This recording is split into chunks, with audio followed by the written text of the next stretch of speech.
Hey, I'm Org, and in this video I'm going to review the American Tier 2 cruiser, the Chester, which is, in my opinion, one of the weakest ships in the game, and really not at all representatives of the ships that come later on in this line. The Chesters were the United States' first and only attempt at building and operating scout cruisers. Scout cruisers were the weakest class of cruiser. They had destroyer armour and armament with the sea handling of a cruiser. The idea was to have a ship that was able to scout for the main battle fleet on the open oceans where destroyers couldn't go. However, this concept became pointless as destroyers became larger with longer operational range, and as engine technology increased, the speed of light cruisers was able to increase to undertake the scouting role anyway. Essentially, the scout cruiser was squeezed out of existence between the advances of those two classes of ship. 3 Chesters were built, although each had fairly significant differences from the other. Each had a different type of engine. The Chester had a Parsons type steam turbine. The Birmingham had traditional non-turbine engines, while the Salem had Curtiss turbine engines. The Birmingham, with the traditional old engine, had a speed 2 knots slower than the Chester, and the Salem with its Curtiss turbine engines also had slightly lower speed than the Chester. On the other hand, the Birmingham actually had 2 extra 5-inch guns. The Chester and the Salem only had 2 of them, while the Birmingham had 4. These ships were introduced in 1908 and spent their first few years dashing all over the Atlantic and Caribbean on peacetime duties. The most famous of these duties came in 1912 when Chester escorted the survivors of the Titanic back to New York. The Birmingham also earned special mention as being the first ship to have an aircraft to take off from its deck. The first active service for these ships came with the Battle and Occupation of Veracruz in 1914, which stands as a bit of a black mark in the peaceful reputation of President Woodrow Wilson. The reason for this battle was the arrest of 9 American sailors by the Mexican government. The US demanded their release with an apology and a 21-gun salute. Torpedoes astern. The sailors were released with an apology, but they did not get the salute. Wilson eventually decided that the only appropriate response was to attack a major Mexican city. While he was waiting for approval from Congress, he learned that an arms shipment was due to arrive in Veracruz, and this gave him the pretext he needed to launch an immediate attack without congressional approval. The USS Chester arrived at Veracruz just after midnight, 13 hours after the battle started. She entered Veracruz harbour in darkness, without lights, and had unloaded troops by dawn. The captain of the Chester was given the Medal of Honour for that feat. The Chester also provided fire support to troops attacking in the city. While the battle was raging, the Birmingham was offshore using aircraft to search for mines laid around the port. The Salem arrived after the battle was over, but hung around the area for a few months in case the US occupation was challenged. It was not needed, however, as the South American countries were able to negotiate a US withdrawal in November. For the record though, hundreds of people were now dead because of a lack of a 21-gun salute. The US had 22 soldiers killed in this battle, which was slightly more than 1 per gun in the missing salute. By 1914 though, the Chesters were already beginning to be squeezed into obsolescence. The arrival of the 1,000-tonner destroyers had meant that destroyers were now increasingly able to do the scout cruiser job, but faster and at lower cost. The armament of those ships was even comparable to the Chesters. 4 4-inch guns plus a lot of the torpedoes isn't all that different to 2 5-inch guns and a few 3-inch guns. Torpedoes to starboard. The Chesters started being put into reserve even as the war in Europe was raging. They were all put into active service, leading flotillas of submarine chasers once the United States entered the war. They were mostly based out of Gibraltar. They didn't really see much action. The USS Chester encountered a submarine once, and tried to ram it, although the submarine appears to have survived the encounter, and well, the Chester actually took damage from the attempted ram. After the war, the Chesters were all scrapped. By this point, the flush deck destroyers of the Wicks and Clemson class were entering service, and the Chester class cruisers were simply well and truly unneeded. In World of Warships, the Chester is needed as a starting point for the US cruiser line, but it really isn't needed on the battlefield. It is simply outclassed by its opposing Tier 2 cruisers, particularly the Chikuma. In terms of combat capability, the Chester with 18,400 is slightly better off than the Dresden, but slightly worse than the Chikuma. The Chester has the worst armour by far of the three cruisers. I do occasionally manage to get citadel penetrations on the Chesters when firing armour-piercing rounds from 4-inch guns, or high explosive from 12-inch guns. The Chester only gets a 19mm armoured deck, which, although usually highly angled, is still only 19mm thick.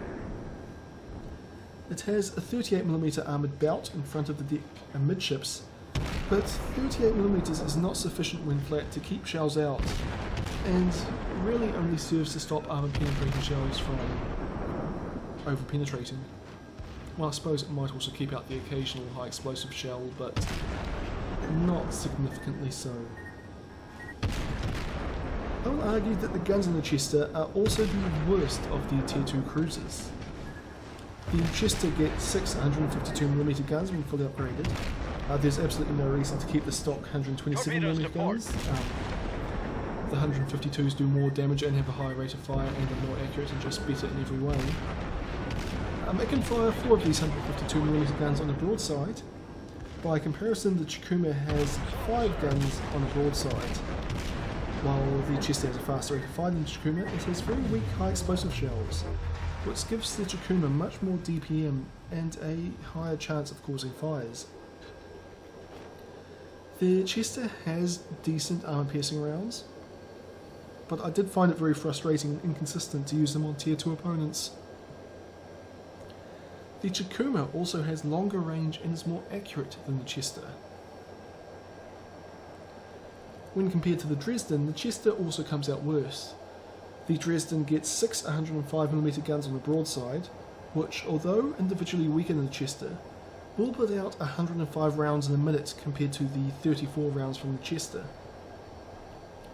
The Chester's rounds are more powerful, but not powerful enough to counter the sheer number of shells that the Dresden can put out. However, the Chester's range of 9.3 kilometers does give the slight edge of the Dresden, and the Chester also has a much better firing arc than the Dresden. This means a shorter shell travel time and less time for your target to dodge. The one real advantage that the Chester gets over both the Tier 2 cruisers is in the firing arcs of its guns. It can fire a full broadside at an enemy while having it be only 20 degrees off the bow of the Chester. This means in the Chester it is possible to present a fairly small target towards your opponent while continuing to fire your full broadside. By comparison, this 20 degree figure would the equivalent is 30 degrees on the Chikuma and 35 on the Dresden. The last thing to consider when discussing cruisers is their manoeuvrability. The Chester has a top speed of 24 knots, which is the slowest of the Tier 2 cruisers. It has a rotor shift time of 5.1 seconds, better than the Dresden and comparable to the Chikuma, and a turning radius of 460 meters, which is the tightest turning radius of the Tier 2 cruisers.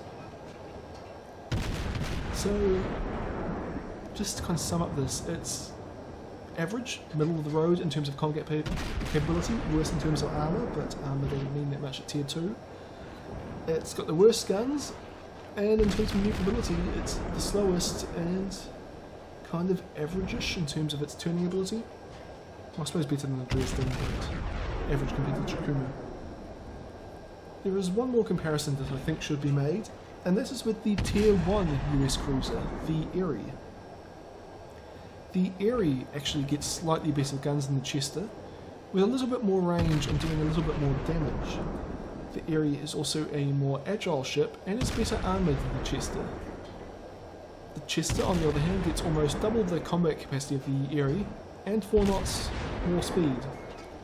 And that's about all the improvement you get moving up from Tier 1 to Tier 2. To be honest, if it wasn't for the massive increase in combat capability, the Erie would be a better ship than the Chester. The problem with the Chester is that the role it was designed for simply isn't useful in World of Warships. There's no need for a scout cruiser in a game like this. It's already been given more and bigger guns than it had historically to make it more competitive, but it's just not needed. The real problem with this ship is that the United States Navy wasn't very big on cruisers before the First World War, so there simply isn't a lot of ships for the developers to choose from to fit the Tier 2 cruiser role. Probably the next best candidate would have been the Albany, which was given away with a gift ship, although with weaker main armament that had historically. And that's not really a popular ship. It's slow, it's got short range. I do alright in it, but I wouldn't say it's a good ship. Another alternative would be the Denver class, which had armour comparable to the Dresden and firepower comparable to the Chikuma, but very low speed and probably also very short range. Really, the Chester was the best choice of a bad lot of cruisers that they had to choose from. I actually don't have much advice for how to play the Chester. I did not do very well in it. After 60 games, I had a 50% win rate, sinking 1.12 enemy ships per game, and doing on average 22,000 damage.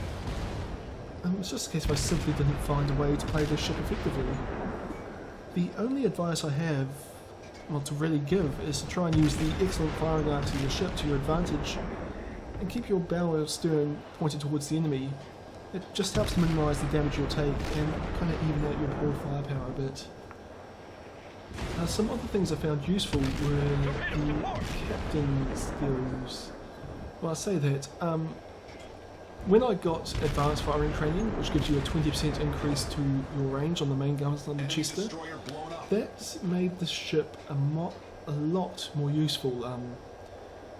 You definitely outrange the Dresden at that point, and you can actually, the difference in range is sufficient that you can actually exploit it to your advantage, and it helps to, I think you might get a slight range advantage over the Chikuma, but it's really more just evening out one of the Chikuma's advantages over you. So the extended range really helps. I didn't actually get basic firing training on this ship's captain, but I have a feeling that having 10% faster rate of fire would actually do a lot of good for this ship, just because down at Tier 2 a lot of what decides engagement is pure high explosive damage per minute, and having 10% more of that should give you a pretty huge boost. In retrospect, I really wish I had gotten that captain skill, but for some reason I chose situational awareness instead. Well, we all make our decisions and we all kind of have to live with them. I should also mention how to kill the Chester, or how I chose to do it. Because the ship's got no armour, or next to no armour, there's not really anywhere to shoot at it with armour piercing. It does have the 38mm belt amidships, and it's fairly easy to penetrate with the guns on the Chester or the Chikuma, and at short ranges with the Dresden. You're still not particularly likely to penetrate through that armoured belt and then into the deck, but you can still do a fair bit of damage just punching through and getting your regular, third damage penetration shots, which can still wreck the Chester in short order. But generally I would just fire high explosive, and hitting anywhere on the Chester is going to do pretty significant damage with that. Probably the one place I did aim for in particular was I actually aimed for the main deck, just to try and knock out some of the main caliber guns on the Chester. As you can see, they don't really have gun shields, they don't take a lot of damage before they get destroyed. And even just taking out, it's only got 4 guns on the broadside, if you take one of them out, that's 25% of its firepower gone. And because the ship has a fairly wide deck, and it's got a number of smokestacks and other things poking up off the deck, Aiming for the near side of the ship's deck, you're actually very unlikely for your shells to go over. They're quite likely to hit a smokestack or something, or just the far side of the deck. So it's quite probably my favourite place to fire high explosive, just because of the, well, module damage it will do alongside the hit point damage.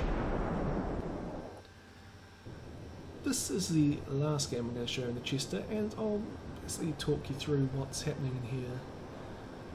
I'm kind of heading north on Big Run along with a bunch of friendly cruisers, a couple of Hermelins which are very good at doing the DPM thing, and a couple of other cruisers. And we spot a Dresden.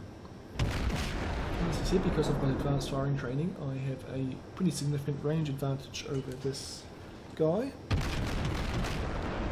And I'm able to fire away, and I actually turn basically broadside onto the ship here, which, you know, if you're listening, I wouldn't really recommend, but because I have the range advantage, it's actually pretty safe for me to do so here.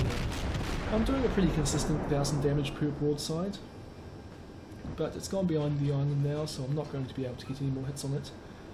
So I switch fire to the Hermelin, and I also switch my ammunition to armor piercing, just because the Hermelin's got pretty weak armour, so I was expecting to get a few decent hits on it here. I thought possibly the range was too long, so I actually start closing the gap as much as I can. But so far, no luck. Got 3 hits, they've all over-penetrated the superstructure.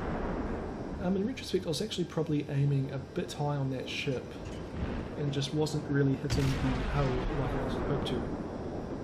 On the contrary, I managed to get at least one penetrating shot onto that Dresden there before I switched back to to high explosive. But as you see there, 1000 hit points of damage from high explosive. It just makes more sense to fire high explosive than just armor piercing. Even though the high explosive shells on the Chester are quite weak compared to the armor piercing shells. I'm trying to hit the Dresden here because I see it's got low hit points, but then the Hermelin I was shooting at earlier comes around the island, so I switch fire to that, just because I hope to be able to knock it out of the game as quickly as possible. Unfortunately, the enemy team are doing a very good job here. They've actually already sunk 2 of the cruisers that were up here with me, and now they're quite clearly focusing on me. They just did a very good job of focus firing, and obviously my team, I just don't think my team's actually doing that much damage. But this Hermelin's almost dead. I'm back to firing armor piercing at it, but I'm just not getting the hits that I want to on this ship. I've been set on fire, and unfortunately I can't put it out because I used my repair ability to fix my rudder earlier, and now, well, I'm just going to have to kind of wait for that fire to burn itself out. I see the Dresden and decide to fire at it. I was tossing up between firing at the Orlan, or the Orlan, or however you say it. Because the Orlan was closer to me, and it's also got lower hit points than the Dresden, it kind of makes sense to shoot at it. But I didn't think I could reliably hit the Orlan at that range, whereas I'm pretty confident in my ability to basically damage the Dresden at this kind of range, just because the Dresden's a larger ship and much less manoeuvrable than the Orlan. The enemy team has taken the lead. But as you'll see soon, that was probably a bit of a mistake on my part. I do my fair share of damage to this Dresden, but it's still got a lot of hit points remaining. Well, the Orlan over there is actually almost dead at this point, because my other 2 ships with me were doing a good job of focusing it down. But even if I had have got a couple of hits on it by this point, that would have been 1 more enemy ship out of the game, and my team would have taken a bit less damage. Not that it would have made too much difference in this engagement. I finally decided to switch to the Orlan, even though it's almost dead by this point. And unfortunately I kind of proved right in that I struggled to hit it at first. I get a bit unlucky there, my shells go a bit behind it and they manage to bounce, or well, splash around it. And then the Orlan starts manoeuvring, and this can be a very hard ship to hit when it is actively trying to dodge fire. You get 1 hit there, does 337 damage. And these ones look pretty good, but not to be. I'm actually mostly trying to disengage with the enemies here. I've actually set it up so that the Orlan here is the only ship that can fire at me, and I'm trying to keep it that way by putting the island in between us. But just no luck. Oh no, I get lucky. Do 403 damage to finish it off. And now I'm encountering enemy ships coming from the opposite direction. So there's basically nowhere to run at this point, and yes, that is a full health Dresden coming sailing out of the channel there. Fire away at the destroyer because it's closer and probably easier to hit since it doesn't seem to be manoeuvring that much. Well, I say that and then I completely miss my broadside. My second broadside's going out and not quite aiming far enough ahead. Basically, if you look at the minimap, you'll see this doesn't look good for our team. There's myself and this friendly cruiser down here engaging these two enemy ships. Well, up in the centre there is a single allied cruiser who appears to be fighting 4 enemy cruisers all by itself. So that's not looking good for that one, and when it dies, which it's bound to do soon enough, it really doesn't look good for my team. Well, actually it has just died, so it's now a... well, we're outnumbered 6 to 2, which isn't ideal. But we killed that destroyer, and now firing away at this Dresden, I managed to start a fire.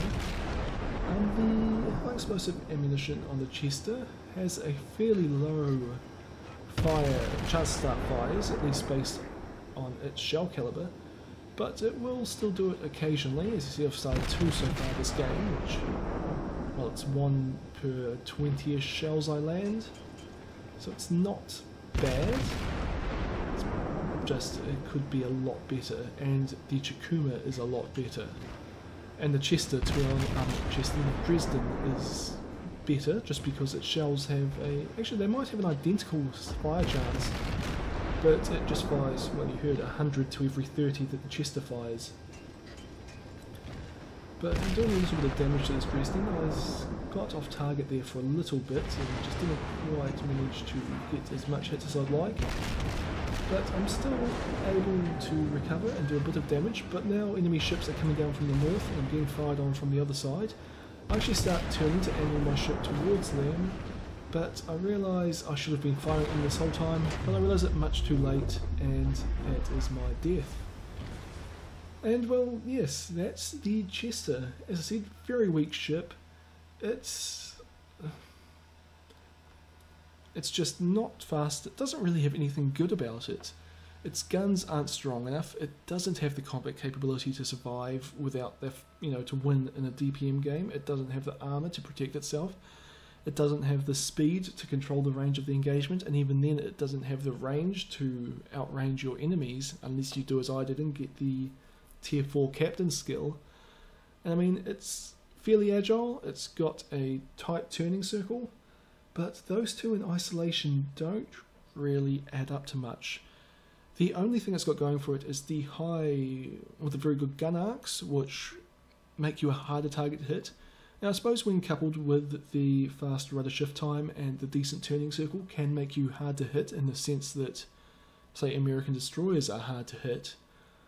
But still, you're a cruiser, you're still a big target, you don't turn that tightly, and you're going to take a lot of damage, and you can't put out the damage that your tier 2 counterparts can. Anyway, I hope you've enjoyed this video or found it useful or informative, and I'll see you all next time.